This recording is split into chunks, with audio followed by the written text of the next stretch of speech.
Convaincue que l'entrepreneuriat social et solidaire est l'une des façons les plus efficaces pour développer des solutions concrètes face à l'urgence des défis sociaux, écologiques et sociétaux, la Massif, assureur mutualiste, soutient le podcast Changer la norme. Et oui, la Massif fait le pari d'un monde plus solidaire, plus responsable, le pari d'une économie positive grâce à notre mobilisation et celle des acteurs du changement. Je veux montrer à toute la France que j'adore de vivre et je veux voir le bonheur dans chaque œil de chaque spectateur.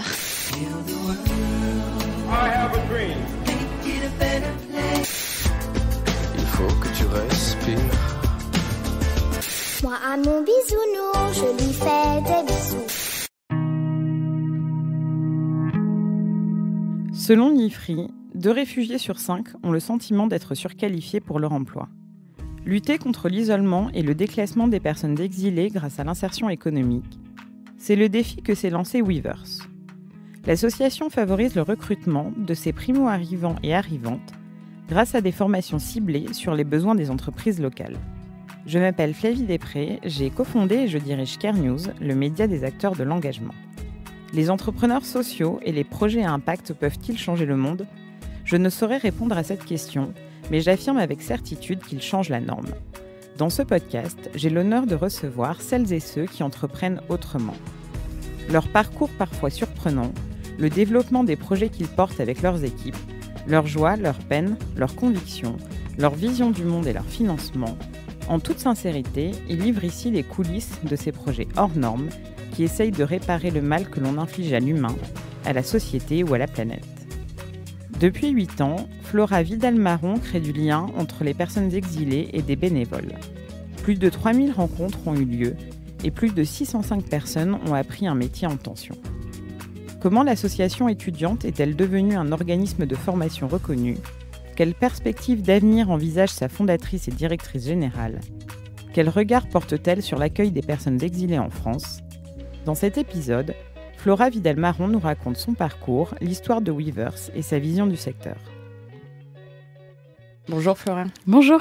Comment vas-tu ? Très bien, merci. Merci d'être là et de venir nous parler de Weavers. On va commencer par une petite présentation. Oui. Pas de moi, de toi. Qui es-tu Flora ? Alors qui je suis ? Je suis Flora, j'ai 29 ans. J'ai grandi pas très loin de Lyon. Je viens d'une famille de travailleurs sociaux assez engagés et avec une, je pense, vraie conscience politique. J'ai fait des études en entrepreneuriat. Enfin, du coup, j'ai fait un IAE, puis j'ai fait un master en entrepreneuriat. Puis j'ai eu la chance, dans mon parcours d'étudiante, de beaucoup voyager en Turquie, au Mexique et au Canada, enfin plutôt de vivre dans ces pays-là. Et je me suis rendu compte que ces pays accueillaient quand même plutôt bien les étrangers et que nous, on les accueillait plutôt mal. Comment ça ? Donc voilà qui je suis. Et donc, juste après tes études, ouais, tu as monté Weavers, qui s'appelait à l'époque Tissu solidaire. Alors, on commence par Tissu solidaire et puis voilà, on va faire les choses, soyons chronologiques. Donc, pourquoi tu t'es pas dit je vais chercher du boulot ou voilà, tout de suite tu as voulu t'engager et monter quelque chose ? Alors, oui et non. Alors, j'ai monté Tissu solidaire quand j'étais étudiante, en Master 1. Et l'objectif, en fait, c'était de créer du lien entre personnes exilées et personnes locales à travers des savoir-faire communs. Et bien évidemment, l'objectif, c'était de travailler contre l'exclusion sociale des personnes exilées. Donc, on a créé une communauté d'entraide entre personnes exilées et personnes résidentes autour de savoir-faire commun. Donc, la couture, on a créé concrètement des ateliers de couture entre ces deux publics. Et on l'a fait à raison de 2 fois par semaine pendant 3 ans pour plus de 3000 personnes. Ça, c'était ma vie étudiante. Donc, j'étais à la fois étudiante et en même temps, j'organisais des ateliers de couture. Pour info, je ne sais toujours pas coudre. Mais pourquoi la couture ? C'était le souhait des personnes exilées. D'accord. Voilà pourquoi la couture. Et en fait, ça marchait plutôt bien avec la population étudiante qui ne savait pas coudre. Donc, en fait, à travers Tissu solidaire, les étudiants lyonnais ont pu apprendre la couture avec des personnes exilées. J'ai travaillé 2 ans après dans un incubateur, donc celui de Ronalpia, où j'ai accompagné des personnes à entreprendre. Et c'est vraiment là que je me suis rendu compte de la valeur qu'on crée chez Tissu solidaire. Et que le lien social, c'est bien sûr fondamental, mais ça ne suffisait pas à l'accueil et à l'intégration des personnes exilées. Et c'est comme ça que j'ai créé l'école Weavers. Donc là, on est 2 ans plus tard, 2-3 ans plus tard. Donc Tissu solidaire 2016 et Weavers 2019. Sous forme associative? Sous forme associative. Les 2, j'imagine. Les 2, ouais. Et alors, on va juste faire un tout petit flashback sur Tissu solidaire. Comment, tu as l'idée, la couture, ça vient des personnes, mais comment tu les contactes, comment tu finances, où est-ce que tu les mets? Voilà, si tu veux bien nous raconter un peu les coulisses. Ouais, en fait, tout est de la débrouille encore maintenant, hein, très clairement. Du coup, comment on les rencontre? J'ai contacté énormément d'assos à l'époque.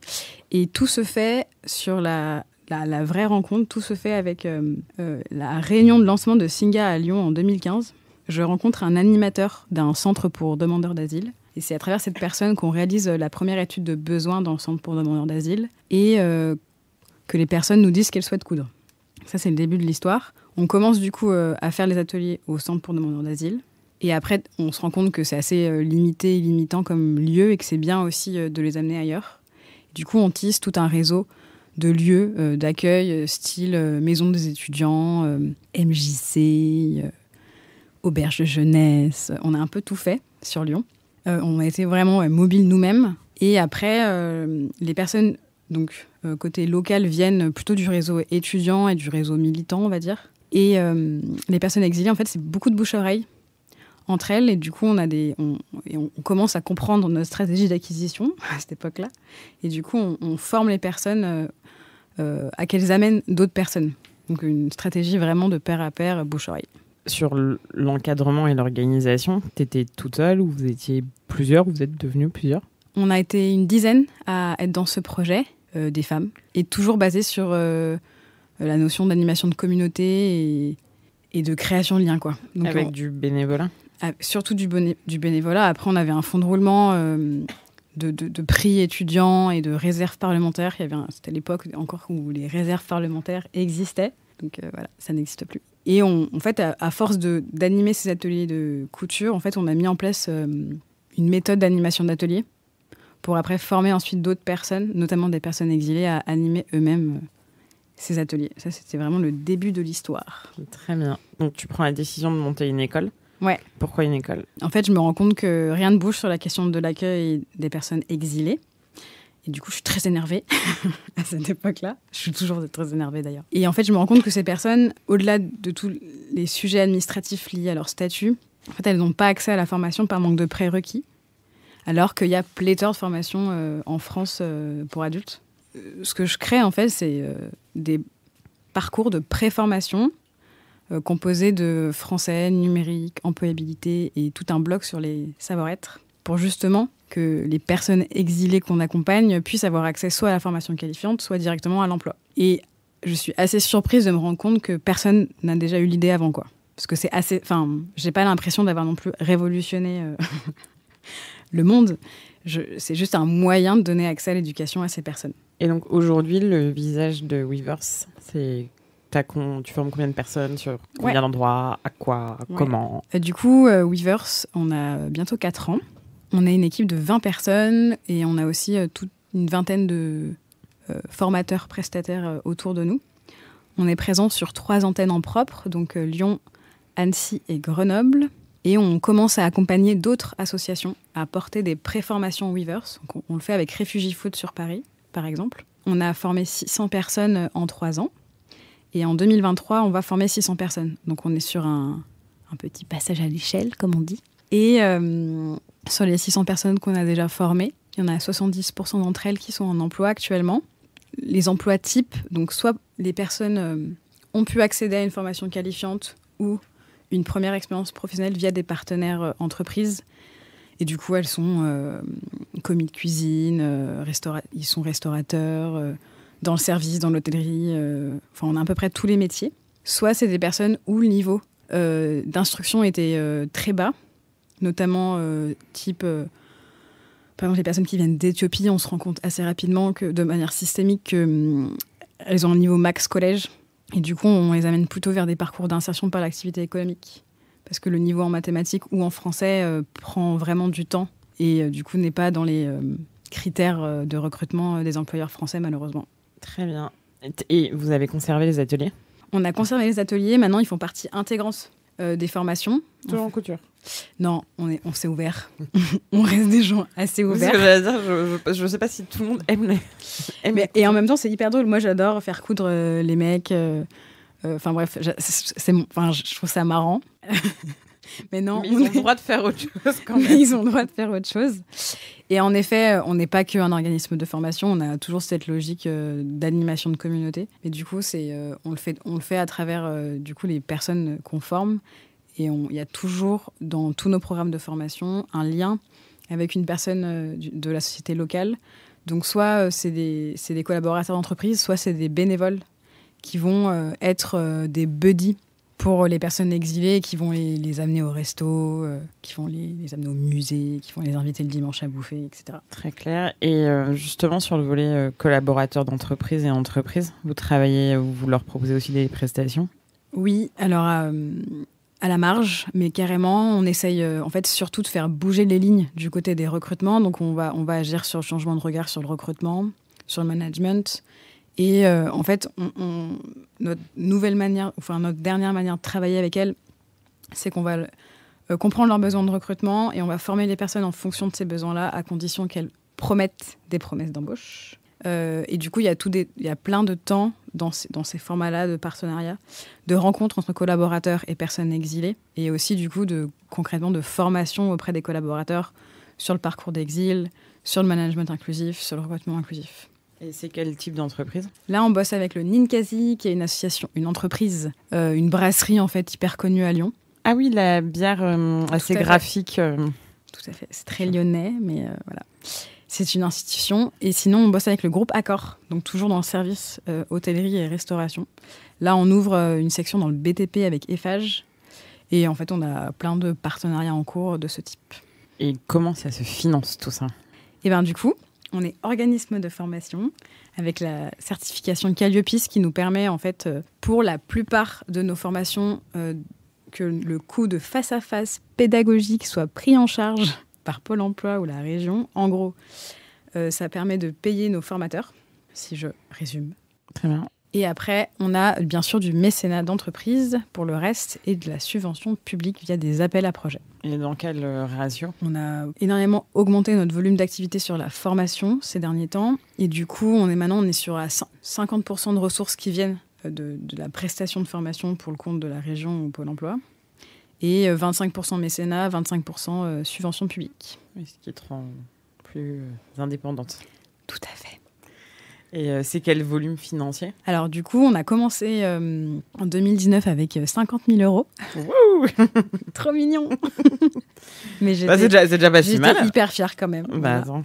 Là, on a bouclé l'exercice 2022 avec 900 000.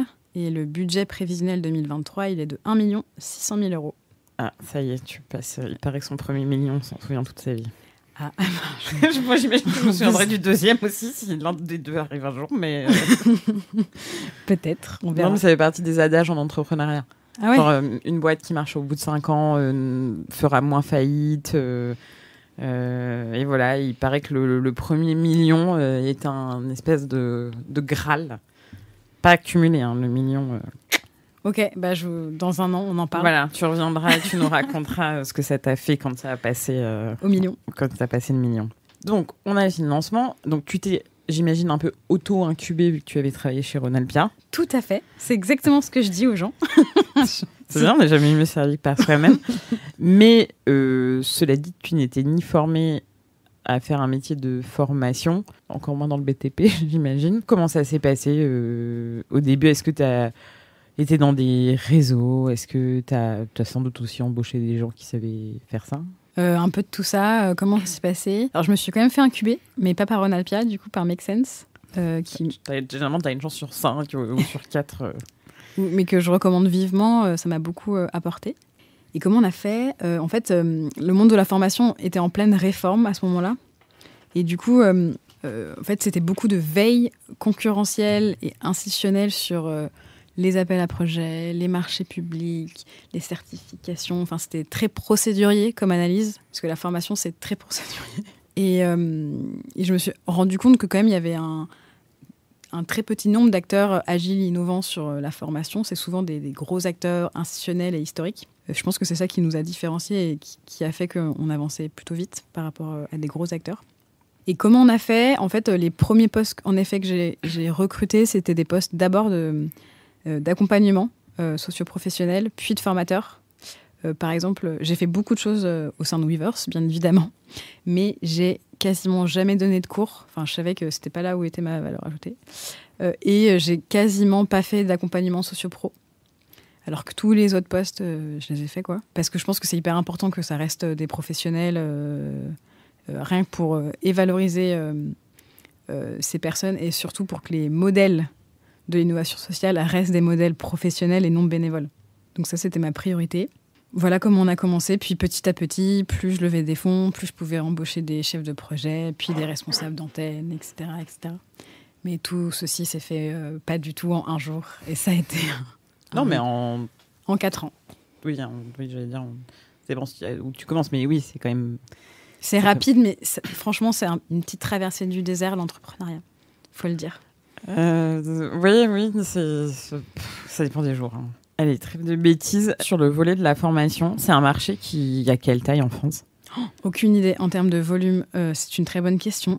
Et toi, tu sens que vous pouvez grandir encore comment ? Allez-vous venir à la conquête de ce qu'il y a au nord de Lyon ou est-ce que tu vois une expansion sur les métiers géographiques ? Parce que là, vous êtes déjà sacrément passé à l'échelle, mais vous pouvez encore plus. Ouais, en fait, le monde de la formation dépend énormément en fait, des décisions politiques.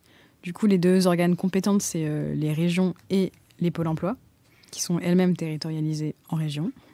Donc, depuis que Macron est au pouvoir, il y a eu quand même pas mal d'efforts faits par Pôle emploi et les régions sur la formation professionnelle des personnes qui n'ont pas le bac. Ils appellent ça les infrabacs. Du coup, 90%, 95% des personnes qu'on accompagne n'ont pas le bac. Du coup, on a pu bénéficier de ces décisions politiques quelque part. Donc, on a pu gagner des appels à projets de formation de ces publics-là. Mais je ne sais pas combien de temps ça va durer, en fait. Je suis aussi assez tributaire des décisions politiques. Après, je pense que c'est quand même prioritaire de former les infrabacs. Et je pense que du coup, ça va durer, mais on n'en sait rien. En 2027, qu'est-ce qui se passera ? J'en sais rien. Et former les personnes exilées, il y a peut-être certains politiques qui n'auraient même pas envie de les accueillir. Donc, voilà. Oui et non. Officiellement, oui, mais en fait, ils sont très contents de recruter des personnes exilées pour travailler, quoi. Donc, bref, il y a un double discours aussi sur ce sujet-là. Sur les métiers en tension. Et en fait, c'est pour ça notamment sur les métiers en tension, c'est pour ça qu'on travaille avec beaucoup d'entreprises, parce qu'en fait, si on forme selon les besoins d'une entreprise, ça déclenche aussi d'autres financements. Et là, c'est beaucoup plus périn. Alors après, attention, moi, je vois pas la réponse de l'accueil des personnes exilées seulement réduite aux métiers en tension. On fait hyper attention. Non, mais politiquement, c'est ce qu'on a entendu récemment. Oui. Nous, on fait attention en tout cas que les conditions soient dignes, durables, qu'on précarise pas encore plus les personnes et qu'il y a une évolution aussi professionnelle des personnes dans l'entreprise, quoi. Et puisqu'on s'est mis à parler un peu de manière plus globale de politique, tu es impliqué dans un certain nombre de réseaux. Là, je parle vraiment ESS. Je reviens au mouton de je suis l'impact. Pas encore franc-maçonne, en tout cas. Mais non, je ne te le demanderai pas. J'ai jamais demandé à quelqu'un. Tiens. Prochaine question. Donc, notamment Impact France. Oui. Et du coup, tu es impliqué dans d'autres réseaux. Et pourquoi ? Parce que je suis très contente de l'impact qu'on a chez Weavers. Après, je pense qu'il y a tellement d'autres choses à changer qu'il faut aussi avoir une approche systémique. Donc, Impact France est une manière, pour moi, en tout cas, d'avoir un minimum d'impact, d'essayer, en tout cas, de contribuer à un mouvement qui souhaite avoir un impact systémique. Je ne suis pas dans d'autres réseaux. Après, je suis au CA de plusieurs autres associations sur Lyon. Par contre, je fais Weavers. Je fais partie d'une coalition d'associations sur l'accueil et l'intégration des personnes exilées, aux côtés de Singa, du Réchaud et d'autres. Et là, on lance en fait on lance une mobilisation pour demander au gouvernement une convention citoyenne sur la migration. Donc au même titre qu'il y a pu avoir sur le climat ou la fin de vie, on souhaite déplacer le débat via une convention citoyenne. Et du coup, on est sur des enjeux très politiques et tactique pour essayer d'avoir un débat apaisé sur la question de la migration qui est là, qui sera toujours là et qui va changer d'échelle puisque crise climatique à venir. Sur le secteur, on finit toujours les changer la norme. J'aime bien le regard des gens sur les secteurs vraiment entrepreneuriat social. Tu peux même centrer à l'associatif. Ouais. Comment tu trouves qu'il va ? Est-ce qu'il y a des choses à changer ? Je trouve que c'est un secteur qui va pas bien. Je trouve qu'il y a plein de choses à changer. Globalement, en fait, déjà, le statut associatif, loi 1901, coucou, on est en 2023. Est-ce qu'on pourrait pas un peu revoir les choses ? Ça veut dire on a fait des fêtes pour l'anniversaire de la loi.